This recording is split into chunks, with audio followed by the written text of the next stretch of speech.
মোহনলালের নতুন আরেকটা সিনেমা এসেছে হিন্দি ডাবের সাথে, ঠুডে রাম এই সিনেমাটার নাম। যদিও এই সিনেমাটা বেশ কিছু সময় আগে রিলিজ করা হয়েছে, তবে এই সিনেমাটা মনে করেন যে শুধুমাত্র মালায়ালাম ভাষাতেই নির্মাণ করা হয়েছে এবং মালায়ালাম ভাষাতেই রিলিজ দেওয়া হয়েছিল। আর মালায়ালাম ভাষার মধ্যেই মনে করেন যে অনেকেই দেখেছে ইংলিশ সাবটাইটেল সহ, আর এটাকে নিয়ে অনেকটা প্রশংসা করেছে। কিন্তু আমি মালায়ালাম সিনেমা যেহেতু মালায়ালাম ভাষায় নির্মাণ করা হয়েছে, মালায়ালাম ভাষায় দেখা যাচ্ছে, এর কারণে আমি দেখি নাই। আমি একটা সিনেমার ততক্ষণ অবধি অপেক্ষা করে থাকি যতক্ষণ না ওই সিনেমাটার হিন্দি অথবা ইংলিশ ডাব সহ বের হয়। ওকে, তো হিন্দি আমি বলতেও পারি, বুঝতেও পারি, আর ইংলিশ 50-50। ওকে, যাই হোক, তার প্রেক্ষাপটে আমি এই দুইটা ভাষার কনভার্ট না হওয়া পর্যন্ত অপেক্ষায় করি। ওকে, তো বর্তমান সময়ে এই সিনেমাটা হিন্দিতে ডাব করা হয়েছে, যার প্রেক্ষাপটে আমি এই সিনেমাটা বর্তমান সময়ে এসে দেখে নিলাম। আর এই সিনেমাটা ভাই কোনো অংশে দৃশ্যম সিনেমা যারা দেখেছেন আপনারা মোহনলালের 1 ও 2, দৃশ্যম 1 আর দৃশ্যম 2, তাদের জন্য এটা মনে হবে যে দৃশ্যমকেও ছাপিয়ে গিয়েছে। দৃশ্যমে যে টুইস্ট অ্যান্ড টার্ন ছিল, যেরকম সাসপেন্স, যেরকম ফিল ছিল, ওকে, এখানে তার থেকেও একটু বেশি বেশি পরিমাণে রাখা হয়েছে বলে আমার মনে হচ্ছিল কোথাও গিয়ে।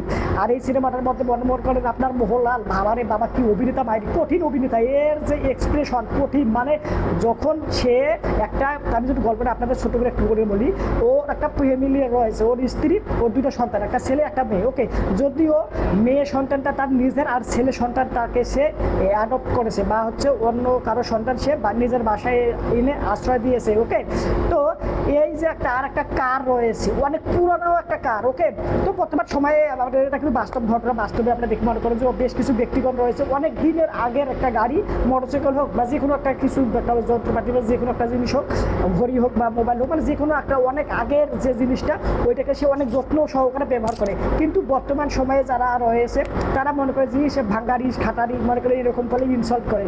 ওকে, তো তার একটা এরকম কার রয়েছে, ওই কারটাকে সে অনেক ভালোবাসে। আর এই কারের জন্য মানে সে মনে করি কী বলবো, কেউ যদি ওই কারের মধ্যে একটা হাতও লাগায়, সে মনে করেন যে তাকে সরাই দিয়ে ওই জায়গাটা আবার পরিষ্কার করে, মানে অনেক যত্ন করে ওই কারটার। ওকে, কিন্তু অন্যান্য ব্যক্তিরা তার এই কারকে খাটারি ভাঙ্গারি, হ্যাঁ, এরকম বলেই আর কি থাকে। তো যাই হোক, এই যে গাড়িটা পুলিশের হাতে চলে যায় কোনো একটা ভুলবশত কারণে। আর এই পুলিশের হাতে যখন যায়, পরবর্তীতে পুলিশের যে ঊর্ধ্বতন কর্মকর্তা রয়েছে সে তাকে কারটা দিতে চায়। ওকে, এই কারটা দিতে চায়, তবে তাদেরকে পুলিশ অফিসার ও অফিসারের যে সাথে সঙ্গ রয়েছে, যে কারটা নিয়ে এসেছে দিতে চাচ্ছিল না, সে তারা একটা বায়না ধরে যে আমাদের একটা বিয়ে বাড়িতে নিয়ে যাইতে হবে। বিয়ে বাড়ি থেকে তারা ওখান থেকে মনে করেন যে একটা জঙ্গল, গভীর জঙ্গলের দিকে যাইতে থাকে। আর এখান থেকে গল্পটা মোড় নেয় ভাই, তারপরে যা কিছু হয় মানে কি বলবো, দুটা সে নিজের থেকে জানতেছে যে তার সন্তানকে কেউ হত্যা করেছে, তারপরেও সে নিজের ঘাড়ে দোষ নিয়ে নেয় যে হ্যাঁ আমি এই হত্যাটা আমি করেছি, আমার সন্তানকে আমি মেরেছি, এরকম একটা সিচুয়েশন তৈরি হয়। তারপর কি হবে, সে কি এই হত্যার দায়ে তার কি মৃত্যুদণ্ড হবে, বা সে কি সারা জীবন জেলেই ধরতে থাকবে আসামি হয়ে, নাকি এর প্রতিশোধ নেবে সেই তার সন্তানকে যারা মেরেছে তাদেরকেও সে মারবে। মানে এরকম একটা সিচুয়েশন ভাই, টান উত্তেজনার সাথে সিনেমাটা মনে করেন যে যখন ইন্ড হয় তখন মনে করেন আপনার কোথাও গিয়ে শান্তি মানে উপলব্ধ হবে। ওকে, আর এই সিনেমাটার জন্য সিনেমাটোগ্রাফি, কালার গ্রেডিং সব ভিজুয়ালি দেখতে দুর্দান্ত লাগে। আর এই সিনেমাটার মধ্যে ভিএফএক্স, সিজিআই বা গ্রাফিক্সের কাজ খুব বেশি ছিল না। এটা মনে করেন যে মালায়ালাম ইন্ডাস্ট্রির সিনেমাগুলো হয় একদম বাস্তবসম্মত, মনে করেন যে সিনেমাই মনে হয়।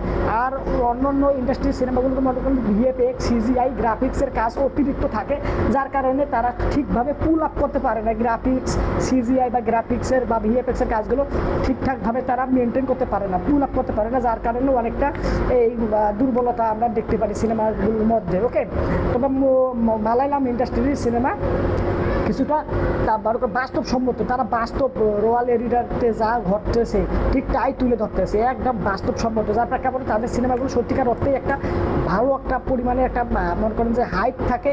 আর এই সিনেমাগুলো অনেকটা ভালোও হয়, যার প্রেক্ষাপটে মালায়ালাম ইন্ডাস্ট্রি মনে করেন যতগুলো মুভি লাভার রয়েছে, সিনেমা লাভার রয়েছে, তারা চোখ বুঝে মালায়ালাম ইন্ডাস্ট্রিকে ভরসা করে যে ওই মালায়ালাম ইন্ডাস্ট্রি থেকে একটা সিনেমা নির্মাণ হয়েছে, এর মানে ভালো কিছু হবে। যেমন আপনারা দেখেন প্রেমালু বলেন বা মানজুমাল বয়েজ বলেন বা হচ্ছে মানে মানে যাই বলবেন, ঋষভ বলেন, ঋষভ 2 বলেন, মানে যতগুলো সিনেমায় নির্মাণ হয়েছে প্রত্যেকটা সিনেমায় একদম দুর্দান্ত। ওকে, তো এই যে ঠুটেরাম সিনেমাটা নির্মাণ হয়েছে, এই সিনেমাটার রান টাইম অলমোস্ট 3 ঘন্টা। তবে 3 ঘন্টা প্রথম দিকে মানে আপনার দিকে যখন আপনি ধীরে ধীরে ধীরে ধীরে ধীরে তো আপনাকে বিল্ড আপ করে করে ঢুকানো হবে গল্পের ভেতরে, যখনই গল্পটার মূল একটা মনে করো যে মূল পয়েন্টে ঢুকে যায়, থিম আর কনসেপ্ট যে রয়েছে, যে বিষয়টা তুলে ধরার চেষ্টা করেছে এই মেকাররা সিনেমার, তখনই যখন তখন আর ধর কী করতেছি, যখন তারা এই পয়েন্টে ঢুকে যায়, ওকে, আপনাকে এখানে নিয়ে আসে, এরপরে আপনি এই সিনেমাটা রেখে উঠতে পারবেন না। আমার মনে করেন যে ভাবছিলাম যে সিনেমাটা রাখা দেয়, অনেক সময় দেখতেছি মনে করেন যে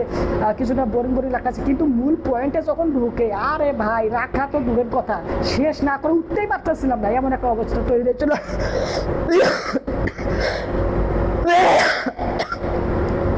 তো আপনারা যারা এই মোহনলালের ঠুটেরাম সিনেমাটা দেখেছেন, আপনাদের কাছে কেমন লাগছে অবশ্যই কমেন্ট করে জানান। ভিডিও লাইক দেন, চ্যানেলটা যদি সাবস্ক্রাইব করে না থাকে সাবস্ক্রাইব করুন। সম্পূর্ণ ভিডিও দেখার জন্য আপনাকে জানাচ্ছি অসংখ্য ধন্যবাদ। I hope all understand so no talk for this subject. Okay, bye. Thanks you. Very good. Bye.